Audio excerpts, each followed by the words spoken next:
The beast incarnate Brock Lesnar क्या 2023 में WWE छोड़ के चले जाएंगे क्योंकि उनका कॉन्ट्रैक्ट खत्म हो रहा है रेसलमेनिया से पहले। अब देखो 5 साल पहले अगर मैं बोलूँ ना कि ब्रॉक लेसनर के पास चॉइस हुआ करती थी, लेकिन 5 साल के बाद आज की डेट में जब ब्रॉक लेसनर 45 साल के हैं तो यहाँ पे मेरे को लगता नहीं है कि ब्रॉक लेसनर के पास कोई चॉइसेस बची हुई है। इन्हीं सभी चीज़ों के बारे में आज मैं बात करने वाला हूँ। इस वीडियो में कोई भी टाइम कोड नहीं होने वाला है। वीडियो को आपको पूरा देखना पड़ेगा तो आपको समझ में आ जाएगा। लाइफ में कभी भी आप क्वेश्चन भी नहीं करोगे कि आप ब्रॉक लेसनर डब्ल्यूडब्ल्यूई छोड़ के जाएंगे या नहीं जाएंगे, अगर मेरा 4 से 5 मिनट का वीडियो देख लेते हो तो। अब देखो यहाँ पे ना, देखो क्या होता है कि एज फैक्टर किसी भी एथलीट के लिए सबसे बड़ा एडवांटेज होता है और डिसएडवांटेज होता है।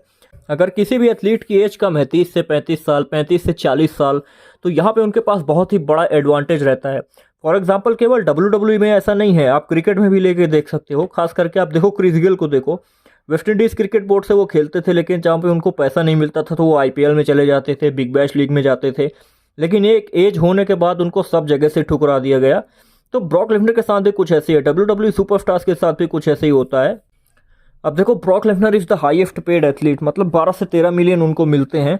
डब्ल्यूडब्ल्यूई में सबसे ज़्यादा पैसे कौन कमाता है उसकी कमेंट बॉक्स में मैंने लिंक दे रखी है भाई, हिंदी में, मतलब इंडियन रुपीस में मैंने बताया है। डॉल्फ जिगलर से लेके ब्रॉक लेसनर की अर्निंग्स कितने करोड़ रुपए में है वो मैंने बताया, तो उसको देख लेना, लेकिन ये वीडियो खत्म होने के बाद देखना। अब देखो यहाँ पे ब्रॉक लेसनर ना 80 से 90 करोड़ रुपए एक साल का चार्ज करते हैं।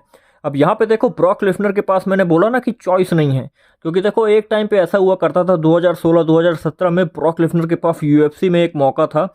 उनका मैच था, वो एक मैच देना चाहते थे डीसी के साथ, डेनियल कॉर्मियर के साथ। डेनियल कॉर्मियर उस वक्त चैंपियन हुआ करते थे और वहाँ पे आपने यूएफसी का एक प्रोमो देखा होगा जहाँ पे ब्रॉक लेसनर ने यूएफसी में जाके चैलेंज किया था।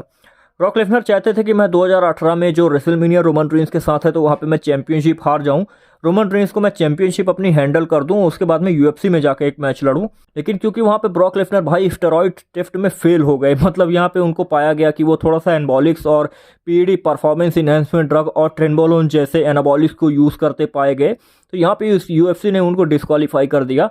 ना चाहते हुए 2019-2020 में ब्रॉक लेसनर को अपना रिटायरमेंट लेना पड़ा। हालांकि उन्होंने कभी भी यहाँ पे अनाउंसमेंट तो नहीं किया, लेकिन इतनी एज होने के बाद अब ब्रॉक लेसनर को कभी भी वहाँ पे वो यूएफसी में बुलाएंगे नहीं।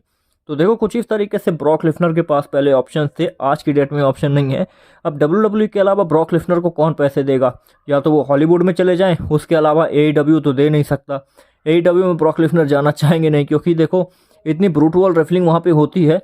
आई थिंक ब्रॉक लेसनर को अगर एईडब्ल्यू ऑफर करता भी है ना, तो हो सकता है कि ब्रॉक लेसनर ठुकरा दे, क्योंकि ब्रॉक लेसनर एक ऐसा सुपरस्टार है भाई, वो जो उसका मन करता है वही करता है वो। मतलब 2002 में जब डब्ल्यूडब्ल्यूई ने ब्रॉक लेसनर को चैंपियन बनाया, सबसे ज़्यादा पैसे दे रहे थे, तो पैसे को छोड़ के वो फुटबॉल खेलने के लिए भाग गए थे पीछे। फिर हालांकि वहाँ पे उनका करियर बना नहीं, तब फिर वो एनजेपीडब्ल्यू और यूएफसी में गए। तो देखो कुछ इस तरीके के सुपरस्टार हैं ब्रॉक लेसनर। अब यहाँ पे मैंने केवल चॉइसेस की बात की है कि ब्रॉक लेसनर के पास आज की डेट में चॉइसेस नहीं है। एईडब्ल्यू के अलावा देखो ब्रॉक लेसनर के पास क्या है, कुछ भी नहीं है। अब अगर ब्रॉक लेसनर सीधे हॉलीवुड में ट्राई आउट करना चाहें तो मेरे को ऐसा लगता नहीं कि हॉलीवुड में उनके लिए उतने कोई अच्छे रोल्स होंगे। देखो मैं ये नहीं बोलता हूँ कि बॉडी सब चीज़ होती है भाई, आवाज़ भी बहुत बेहतरीन चीज़ होती है, जो कि कहीं ना कहीं ब्रॉक लेसनर के पास नहीं है। देखो आवाज़ की दम पे ना बहुत सारे सुपरस्टार्स ऐसे हैं जिनकी एक्टिंग स्किल्स उतनी अच्छी नहीं है या डांस स्किल्स उतनी अच्छी नहीं है, लेकिन केवल आवाज़ के दम पे उन्होंने बहुत ही बड़ा मुकाम हासिल किया है हॉलीवुड में।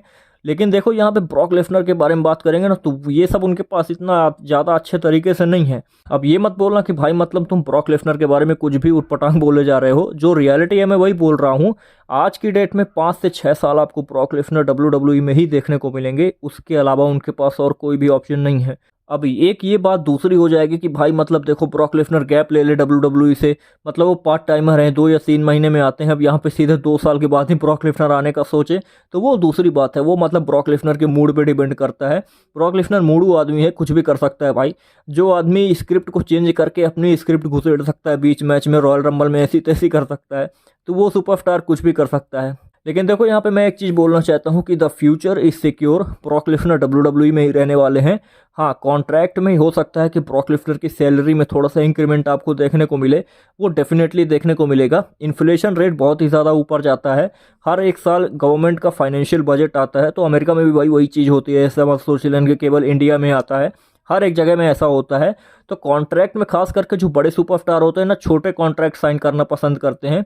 जिससे उनको हर साल जो इंक्रीमेंट है उनका फ़ायदा लेने को मिले। अब फॉर एग्जांपल रैंडी ऑर्टन का देखो, डब्ल्यूडब्ल्यू ने रैंडी ऑर्टन को 3 से 4 साल के लिए कॉन्ट्रैक्ट देके सिक्योर किया था। वहीं पे अगर आप ब्रॉक लेसनर को देखोगे ना, तो ब्रॉक लेसनर केवल 8 महीने 1 साल ऐसा कॉन्ट्रैक्ट साइन करते हैं, और ब्रॉक लेसनर का वो शुरू से चलता आया है, 2015 से चलता आया है, तो ऐसा कोई बड़ी बात नहीं है। और ब्रॉक लेसनर तो केवल पैसे के लिए ही खेलता है डब्ल्यूडब्ल्यूई में, तो ब्रॉक लेसनर ने डायरेक्ट बोला था कि मैं पैसे की ज़्यादा इज्जत करता हूँ, और करें भी क्यों ना।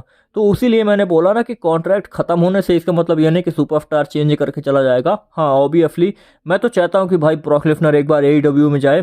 टोनी खान के पास इतनी पावर है कि भाई वो ब्रॉक लेसनर को खरीद सकता है। अगर वो खरीद लेता है तो मैं तो चाहता हूँ कि भाई एईडब्ल्यू में जाए। बाकी आप क्या चाहते हो आप कमेंट करके ज़रूर बताना, और स्पोर्ट्स चैट फ्री देखने के लिए बहुत बहुत धन्यवाद।